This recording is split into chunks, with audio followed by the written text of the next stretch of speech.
De hoje é para a gente falar sobre os 18 principais erros que cometemos na elaboração do laudo social. Pode ser um laudo que você está fazendo para um juiz, usando a sua função de perita. Pode ser um relatório que o seu chefe te pediu com relação a alguma situação em que as pessoas estão impactadas pela questão social. Pode ser aquele relatório que você tem que realizar lá no CREAS, no CRAS, né? Na mineradora onde você trabalha, numa empresa. O importante é que a gente fique atenta a essas questões. De onde eu venho com essa história? Eu trabalhei por 26 anos no Tribunal de Justiça de Minas Gerais, realizando milhares de perícias. E, com certeza, cometi muitos desses erros. Então, trago aqui para vocês hoje, sintetizado. Um principal erro que o perito comete é delegar ao advogado para que ele agende a visita domiciliar. E por que está acontecendo isso?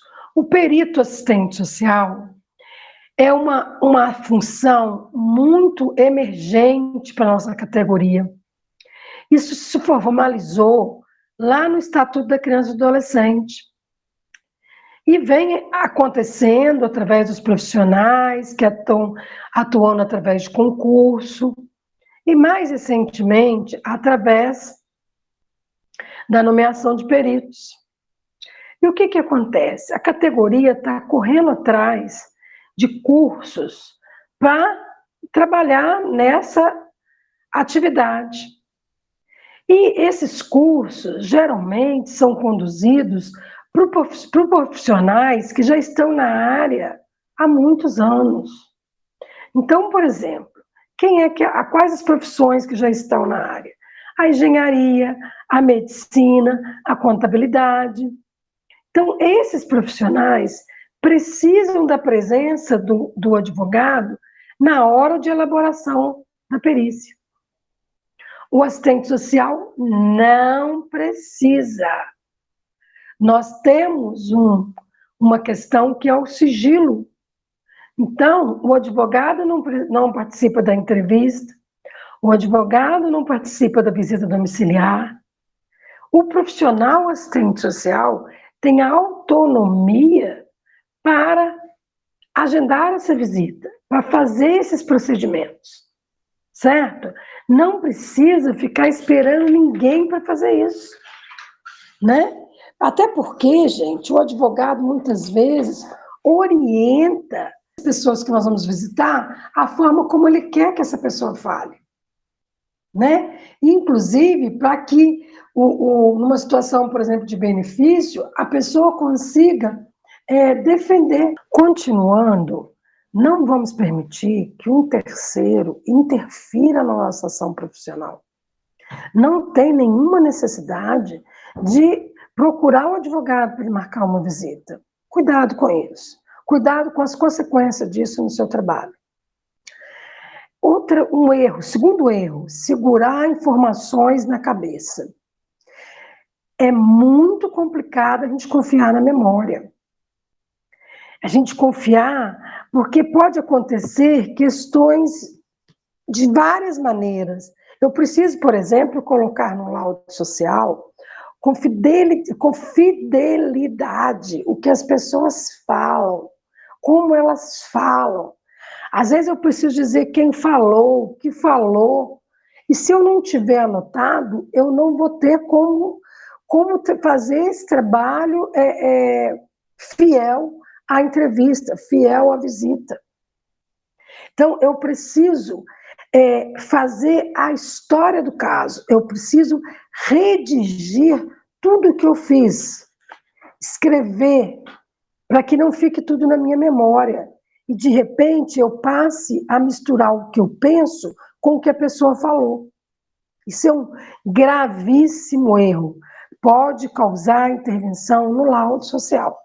Atente-se para isso. Outra coisa que é muito grave, permitir que outras pessoas determinem os nossos procedimentos técnicos.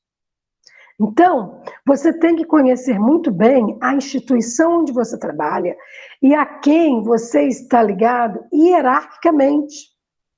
Então, quem vai mandar para você, quem vai determinar esse procedimento é quem está acima de você. Cuidado para, de repente, não vir alguém de um outro departamento te pedir uma coisa e você, sem querer, você, na aflição, no desejo de apresentar o seu trabalho, você faz, atende a demanda e não é aquela pessoa que está credenciada para determinar o que você vai fazer. Certo? Outra coisa, esse aqui vamos levar para a vida. Anota aí, vamos levar para a vida. Eu usei um termo aqui para designar esse erro. Um grande erro que a gente comete, a gente não destralha.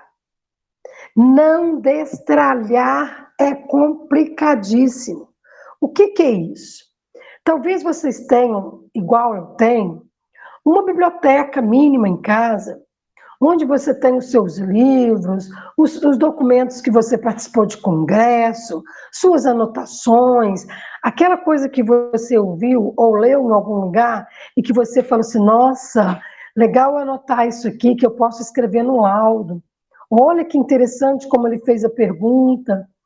E aí você vai fazendo aquelas anotações, você vai tendo aquela montoeira de documento e de papéis que ficam desorganizados no meio de uma gaveta, num armário, e você vai juntando aquelas tralhas, aquela coisa toda, aí você está lá redigindo o laudo, você lembra de uma citação que você gostaria de se basear nela para escrever o laudo. Aí você vai procurar, sabe? Aquele papelzinho amarelo com uma dobrinha, é ali que está escrito. Você abre a gaveta, começa a procurar isso. Nisso você acha várias outras coisas que você também já procurou num determinado momento, ou que você precisa organizar. Aí você começa a mexer naquilo. E aí vai fazendo mais tralha. Lá pelas tantas, você encontra o papelzinho amarelinho com a dobrinha, vê a citação, você já perdeu o seu raciocínio, não sabe nem como usar mais esse papel.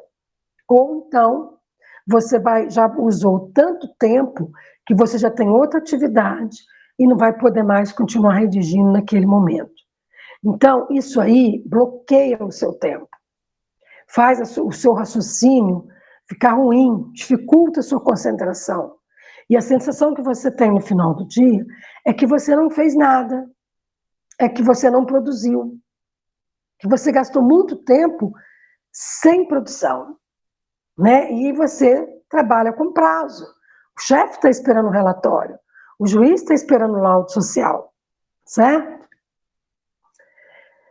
O quinto erro que a gente comete é centralizar as decisões.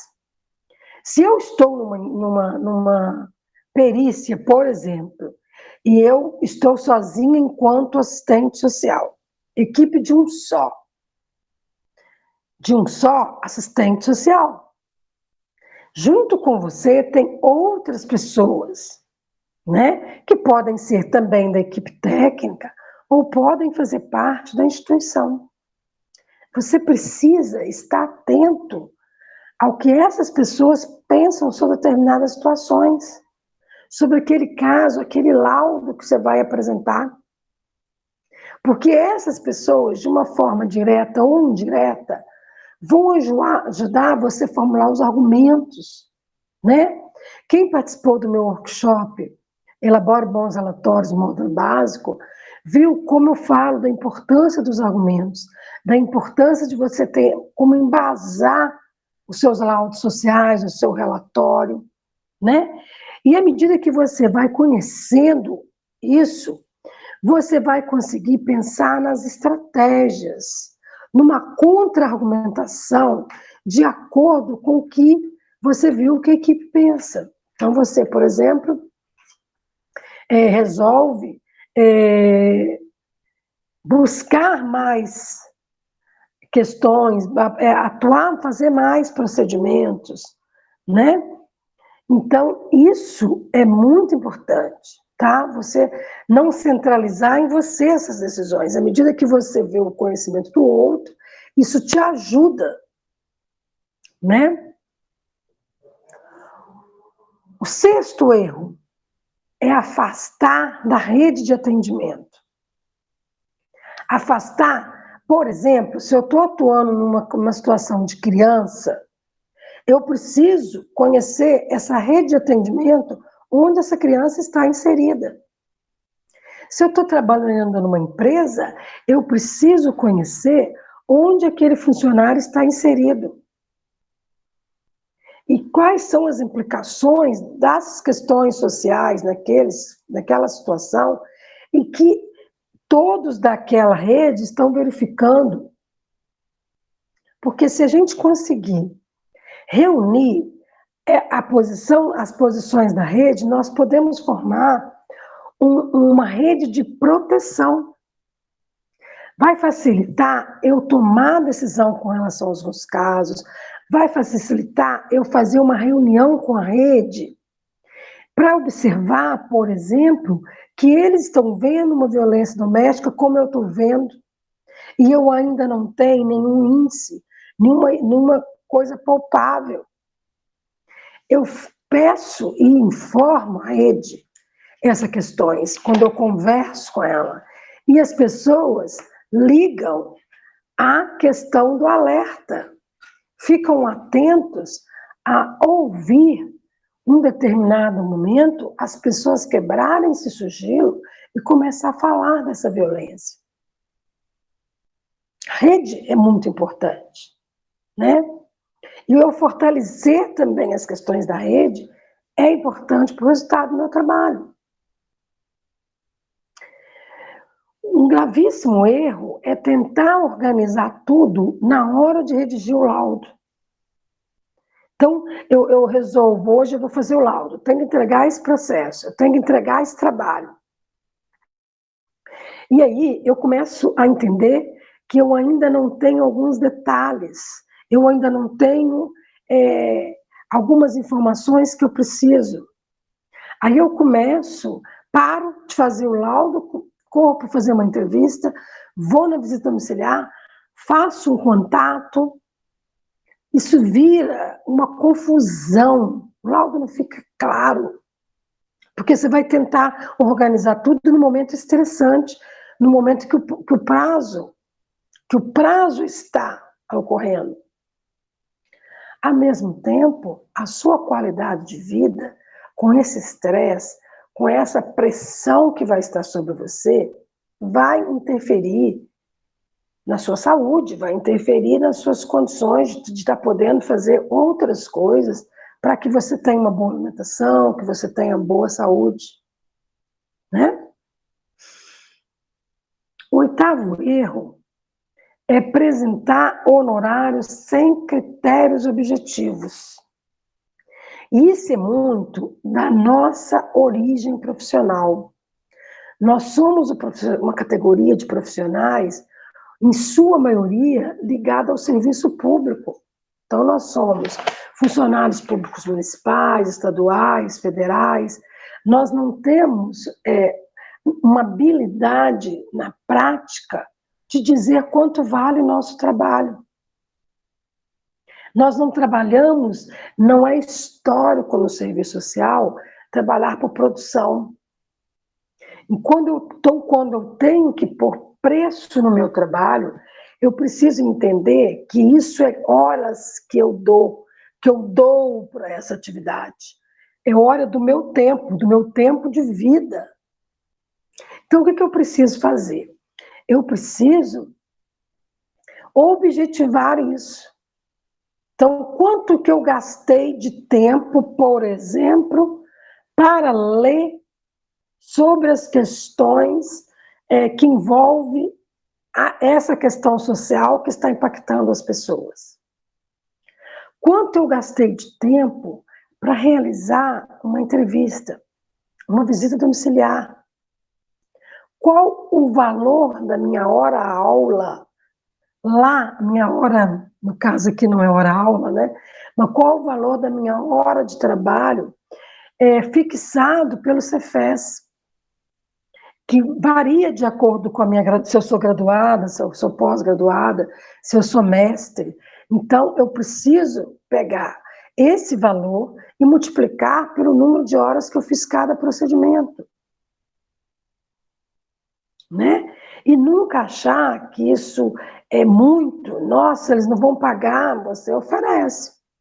Esse é meu preço, né?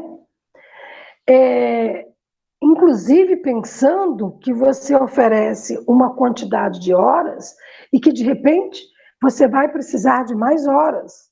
Até isso, na prática, você vai verificando isso.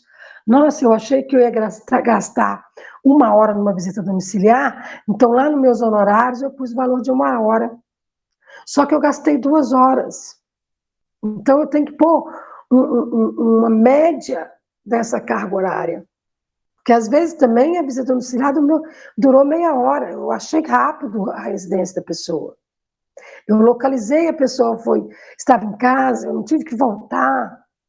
Então a gente tem que ter uma média para computar isso. Outra coisa é trabalhar sem planejamento dos instrumentais. Cada procedimento que eu vou fazer, eu tenho que saber com qual objetivo eu estou fazendo. O que eu busco nesse procedimento? O que é importante saber? Por que eu vou na casa de uma pessoa? Por que eu optei em entrevistar o sujeito A ou o sujeito B? Eu tenho que planejar esses instrumentais. No workshop Elabore Bons Relatórios, módulos avançados, eu trabalho justamente esses instrumentais. Eu trabalho como fazer uma entrevista, com que objetivo. Então, eu parto de uma situação, de um abrigamento de crianças, e dentro dessa situação, eu realizo os procedimentos, eu planejo esses procedimentos. Quem eu vou entrevistar, quando, como, por quê, quais objetivos. Pode ser que na hora que eu esteja fazendo o procedimento, eu ainda visualizo outros objetivos, ou reduzo os objetivos que eu já fiz. Né? O 10º erro, trabalhar sem cronograma. Eu tenho que planejar o meu tempo, a minha agenda, e ainda colocar nessa agenda as possibilidades que podem acontecer de emergência, de uma situação pessoal comigo que dificulte a minha atividade, né? Por exemplo, uma cirurgia, um problema de saúde com o filho, que pode me atrasar, né? Então, esse cronograma, ele tem que estar com uma abertura para as questões eventuais. Eu tenho que planejar isso. Por exemplo, eu planejo que eu vou entrevistar uma pessoa tal hora. Essa pessoa não vem, eu já tenho uma outra coisa para fazer naquela 1 hora. Eu tenho um relatório me esperando. Então, eu incluo ele ali. Eu preciso fazer um contato telefônico, é nesse momento que eu vou fazer. Eu preciso ter um cronograma mensal, semanal, do dia. Né? Um grande erro também, gente, é perder prazo. Perder prazo é terrível, é terrível, é terrível. Porque eu tenho tempo para dizer, olha, não vai dar tempo. A situação é complexa. Eu preciso de mais tempo. Posso entregar na semana que vem? Se você está fazendo um laudo que é para um juiz, você pode pedir uma prorrogação por escrito. Mas não se deixe, não, vou dar conta sim, vai dar certo no prazo, e aí eu começo a ficar estressada, a pressão vem, né? E já existe outro que também já está quase perdendo prazo. Então eu tenho que trabalhar com uma tranquilidade. Eu preciso dar uma leveza à minha forma de trabalhar. Eu preciso estar bem para que eu possa ouvir e que eu possa escrever o que eu ouvi. Então, muita atenção a isso. Outra coisa, um grande erro, esse aqui é demais, é aquele profissional que não se preocupa em produzir, organizar, arquivar a documentação do serviço social na instituição. Ele não faz a história daquela família, a história daquele empregado, a história daquele grupo de pessoas. Então, ele faz um relatório e joga fora todas aquelas anotações que ele fez. E essa família volta. Ela volta um dia. Aquele empregado que estava dando problema, volta um dia. E você não tem essa história. Quando você sai da instituição, não fica história nenhuma lá. Né? Então, isso é horrível.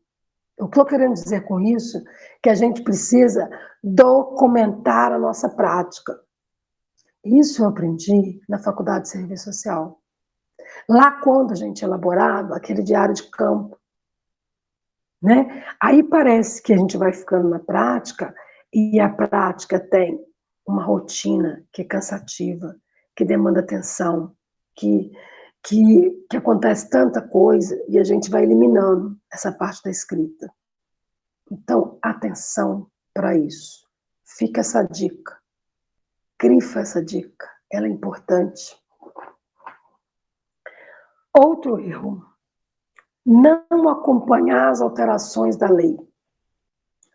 Um profissional que vai falar o seu posicionamento técnico sobre uma determinada realidade e não estiver atento às modificações da lei, está fadado a emitir um laudo social errado. Nesse momento de pandemia, que as coisas mudam o tempo todo, principalmente com relação aos benefícios, eu preciso estar correndo atrás do prejuízo o tempo inteiro.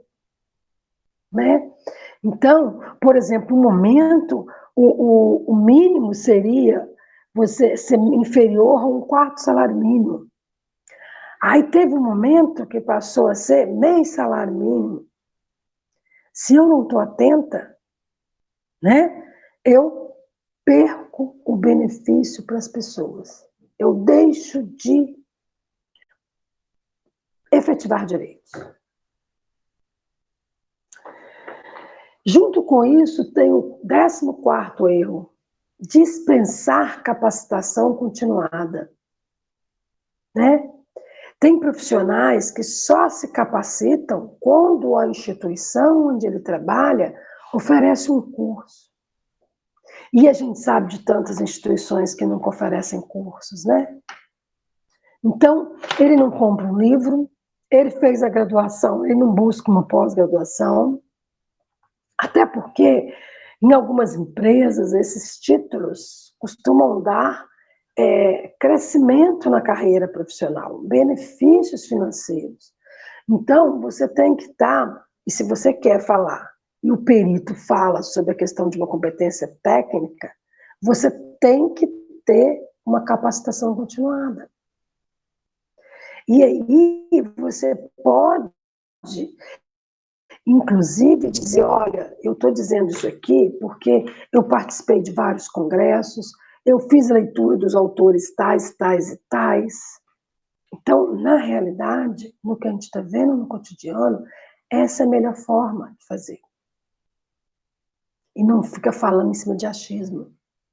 Tão feio o profissional que escreve um relatório. Gente, anota isso. Eu acho que. Você não acha? Você escreve, eu acredito, eu penso, eu vejo. Então, nada de achismo. Se você tem uma capacitação, se você está atualizado, você tem condições de falar as coisas. 15º erro, ficar preso a modelo. Eu tenho um modelo de família, que é a minha família, e eu busco essa família quando eu vou fazer uma visita domiciliar. Eu chego lá comparando. As pessoas não estudam. As pessoas já estão em fase de realizar atividade de trabalho e não trabalham. Está errado, está disfuncional. Antes a gente usava o termo desestruturado. Então, eu tenho que esquecer esses modelos, como se fosse tirar a minha sandália para me calçar a sandália do outro, para me conhecer a realidade do outro, para me estar aberto à realidade do outro. É o outro que me interessa. Eu estou fazendo um trabalho com o outro, sem deixar que qualquer referencial de comparação esteja na minha cabeça. Certo? Porque talvez o que um pensa, a diferença entre a gente até são diferenças de ponto de vista. E aí vamos para o 16º erro, que completa um erro que eu já falei lá atrás, é apresentar laudos sociais sem argumentação. Sem uma argumentação técnica. Gente, eu vejo estudos, eu vejo laudos, eu vejo relatórios em que as pessoas descrevem como se estivesse contando um caso para uma amiga. Como se estivesse descrevendo um caso. Nós estamos aqui, enquanto profissional, debruçado em cima da questão social, né? E eu preciso levar o leitor à ação. Eu preciso, por exemplo, se eu estou numa empresa e se eu quero fazer uma campanha de alcoolismo, eu preciso levar o meu chefe, o chefe de departamento, o dono da empresa, a acreditar que se eu conseguir reduzir o índice de alcoolismo da empresa, os profissionais virão trabalhar na segunda-feira. Então, eu preciso de argumento. Eu preciso defender uma solução tecnicamente, mesmo que ela seja de uma forma para atender uma situação imediata. E eu preciso argumentar, inclusive, na minha vida. Preciso argumentar quando eu falo dos meus posicionamentos. E contra-argumentar contra possíveis situações, colocações dessa pessoa. Não, eu não acredito que o funcionário tal vai parar de beber. Mas se eu argumentar para ele que as estatísticas dizem que o tratamento do AA é um tratamento que tem condições de atender melhor a questão do alcoolismo. E se ele liberar o funcionário meia hora antes, ele tem condições de participar da reunião do AA. Então, eu tô contra-argumentando em cima do que eu imagino que ele vai falar. 17º erro. Evitar dar soluções ou sugestões para dar resposta à demanda determinada. Isso é um erro. Eu sou paga para resolver problemas. Eu sou paga para resolver conflito na relação, para apresentar soluções. É para isso que eu trabalho. Então, se eu não apresento, eu não cumpro a minha função. E só para fechar, o 18º erro, eu desconhecer o papel institucional do serviço social naquele local onde eu trabalho. Eu preciso entender, eu trabalho numa instituição que presta assistência social.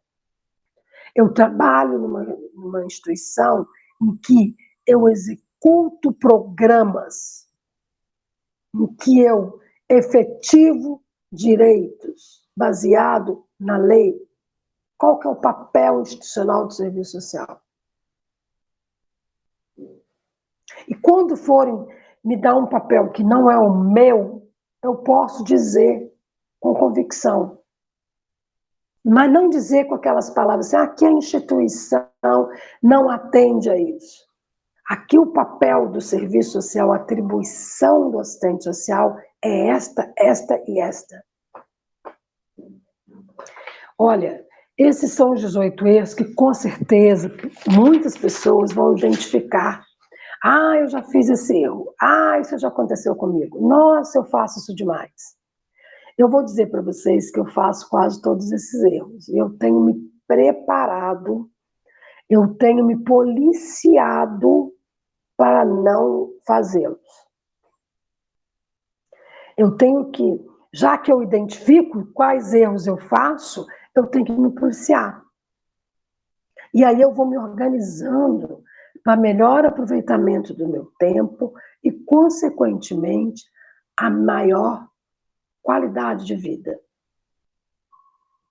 É o que eu tinha a falar sobre o assunto, sobre esses erros. Fiquem em paz, encontramos em breve.